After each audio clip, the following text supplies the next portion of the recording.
Peter Obi is a Nollywood actor, and that's all he will be. The political class is rattled. The masses are curious, and the power brokers in Aso Rock are losing sleep. Why? Because Peter Obi, the quiet storm of 2023, just met with Nasir El-Rufai, the northern power broker with a reputation for ruthless political calculation, at Cambridge University in London. A handshake in the UK may have sounded harmless on paper, but in Nigeria's politics, it is equivalent to thunder rumbling before a storm, and that storm could very well be 2027. So this isn't just a meeting, this is a message, a warning shot actually. A recalibration of political alliances, and the noise it has generated from WhatsApp groups in Kaduna to strategy rooms in Lagos tells you everything you need to know that they are worried. But why? Why are Tinubu loyalists and APC stalwarts losing their minds over one meeting? Why are they suddenly mocking El-Rufai's electoral value? Why is the ruling party desperate to downplay what is clearly a calculated move? Well, buckle up, because in this episode of Let's Talk Politics on Naija Anchor News, we'll break it all down. When opposition figures start holding political meetings abroad, it usually means two things. They don't trust the security architecture of their home turf, and they are planning something big. From MKO Abiola's exile days to Buhari's political consultations in London hospitals, Nigeria's real politics often plays out in the shadows of foreign buildings. This meeting was not an exception either. So Peter Obi and Nasir El-Rufai meeting at Cambridge isn't about education or academic reforms. That's window dressing. It's about strategy, coalition building, war room politics. These are two men with vastly different backgrounds, styles, and political philosophies, yet they both understand something many Nigerians still don't. The 2027 elections will not be business as usual. Obi brings the masses, El-Rufai brings the machine. One offers credibility, the other commands fear and respect in northern circles, and together they terrify the ruling elite. The same voices now mocking El-Rufai's meeting with Peter Obi were the ones hailing him as a political genius in the 2023 when he delivered the nod for Tinubu through a controversial Muslim ticket. How can Peter Obi win any election? Peter Obi is polling 1% in Sokoto, 2% in Katsina, 5% in Kano. That's why the votes are. All states are not equal. The fact that you are doing 70% in Anambra State does not mean somebody doing 10% in Kano is not better than you. The number of votes in Anambra is the size of one local government in Kaduna State. So all states are not equal. If you poll states and you make them equal, yes, Peter Obi will sweep the southeastern states. He will do well in South-South. Where else? He's not polling well in Southwest, other than a drop in the ocean in Lagos. He is polling in the Christian enclaves in the north. He's polling well, but how many are they? Peter Obi cannot win the election. He doesn't have the number of states. He doesn't have 25% in more than, the last time we checked, in more than 16 states. He can't go anywhere. Peter Obi is a Nollywood actor, and that's all he will be. So suddenly they say he has no electoral value. But did Tinubu deliver Lagos to APC? Did Ganduje deliver Kano? Did Adamu deliver Nasarawa? The facts speak for themselves. It's not about delivery, it's about optics, it's about fear, because if El-Rufai can turn around and say the Muslim ticket was a mistake, he becomes the ultimate insider who has turned a rebel. And when rebels speak, their followers listen, especially in the north. So El-Rufai knows the right language. He knows how to speak to street boys, to scholars, to religious leaders, and even market women. The same man who galvanized support for a divisive strategy in 2023 can now dismantle it with equal precision in the 2027 election. And that's what is scaring them. Not Peter Obi's popularity, but El-Rufai's ability to translate that popularity into votes in the northern part. So many supporters of Peter Obi are understandably skeptical. El-Rufai insulted us in 2023. He said unprintable things. He doesn't believe in what we believe. True, all true. But here's the uncomfortable truth about politics. There are no permanent enemies, only permanent interests. APC was built on this same logic. They poached PDP governors in 2015. They brought in former opponents. They embraced the very people they once demonized, all for one goal, which is to win. So why are some Nigerians suddenly setting a higher moral bar for the opposition? Why must Peter Obi remain pure while APC bats in filth and flourishes? If your house is on fire and your worst enemy shows with a bucket of water, do you argue with him or grab the water? Let's pause and ask, who are the people setting the moral tone today? Is it Ganduje, the man caught stuffing dollars into his Barbary girl like a magician at a birthday party? A man who was made APC chairman with zero investigation? Or a man who now sits on party boards as if nothing happened? Is it a Senate president whose home was raided by the DSS for alleged billions in cash when he was governor? That case, buried, gone, vanished into thin air of political immunity. So is it Tinubu, the godfather of Lagos, who comes with enough baggage to fuel a freight container from bullion vans to missing certificates, yet he stands as president? So why is it suddenly wrong to work with El-Rufai if it means unseating these characters? Many Nigerians unknowingly serve as foot soldiers for the elites, defending moral standards that the elites themselves ignore.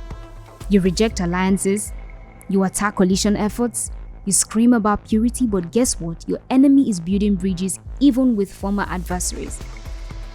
Wike attacked the APC, called them everything from criminals to tyrants, but today he's one of them.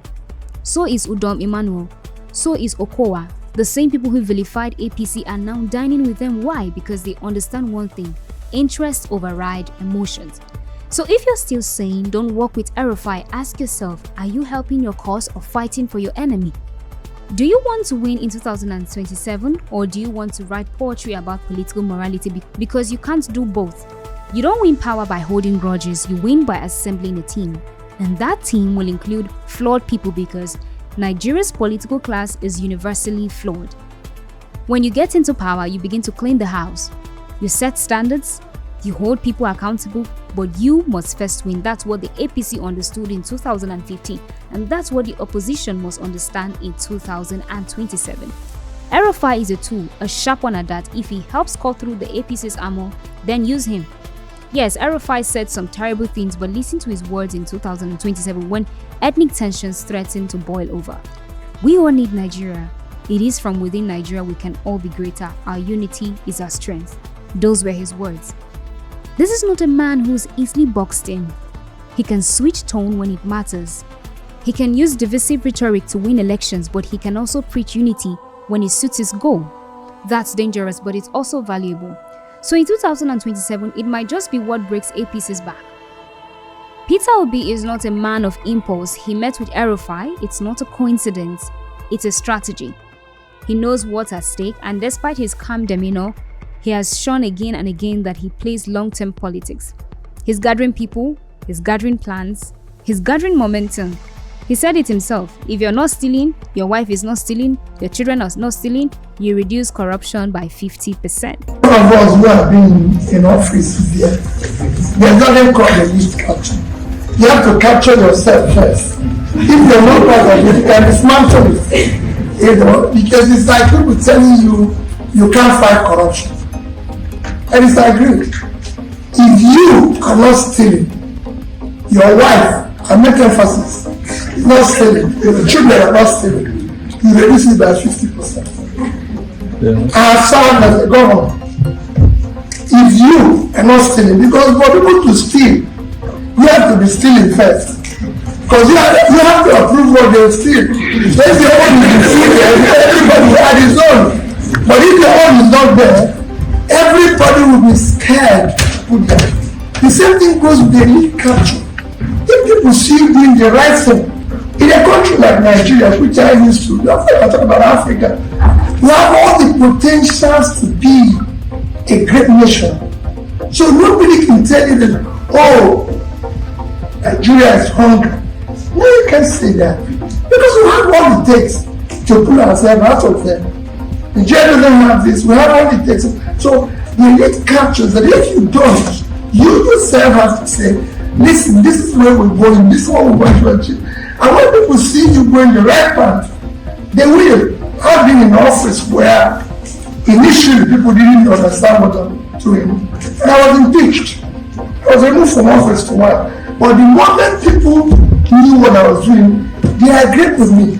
If you look at Nigeria to the Africa in general, there's need for alliances There's this to come together and everything.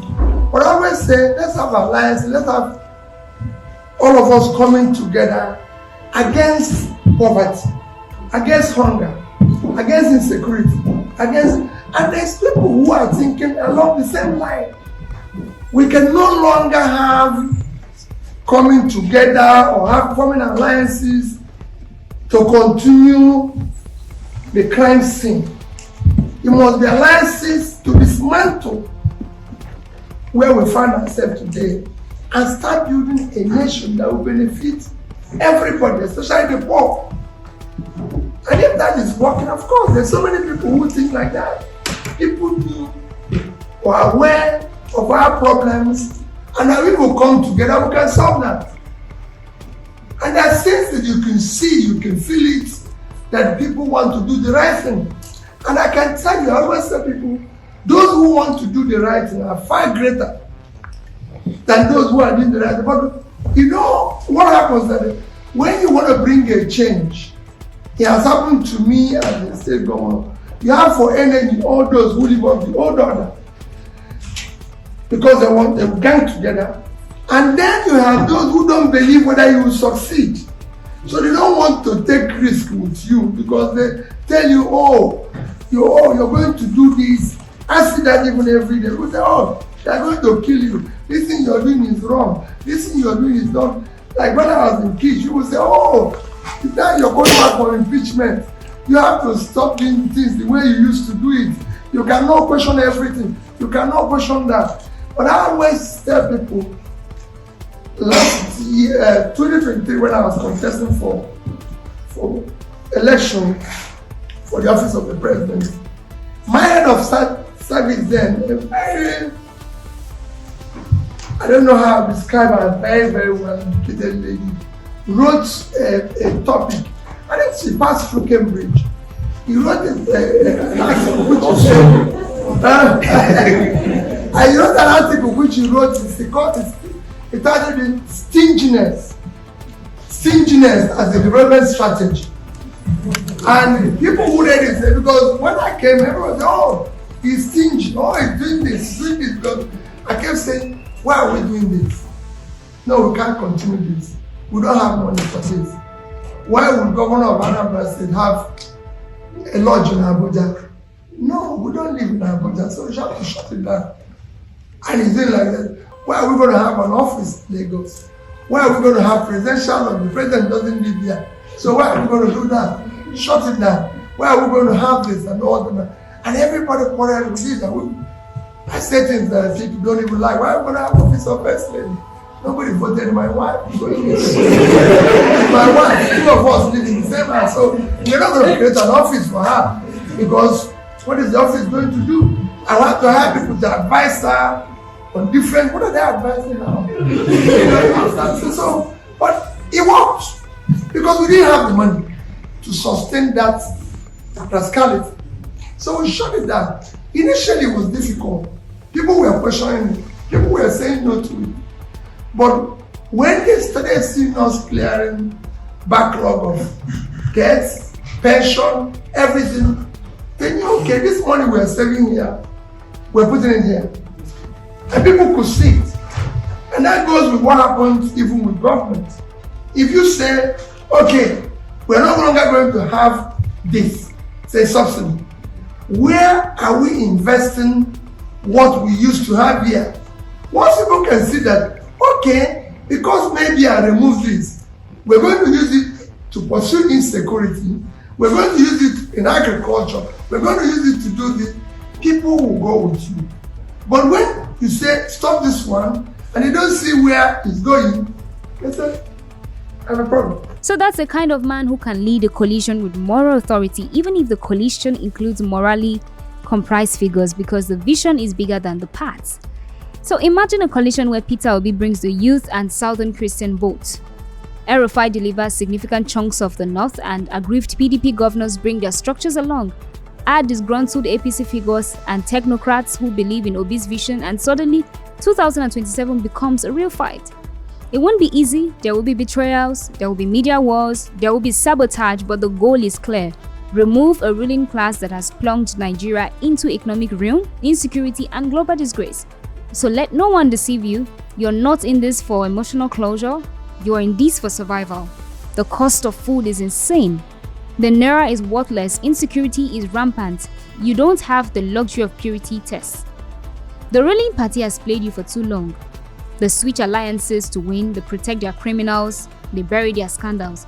So if Peter Obi is your best option or hope, let him build the coalition he needs. If El-Rufai is the unlikely ally that helps tip the scales, welcome him to the fight. Because in the end, it's not about how you win, it's about who you remove and what you do after you win. This is Let's Talk Politics on Naija Anchor News, where we say it as it is. Just don't let anyone rock you out of your future, and please drop your comments below, like this video, and just stay tuned.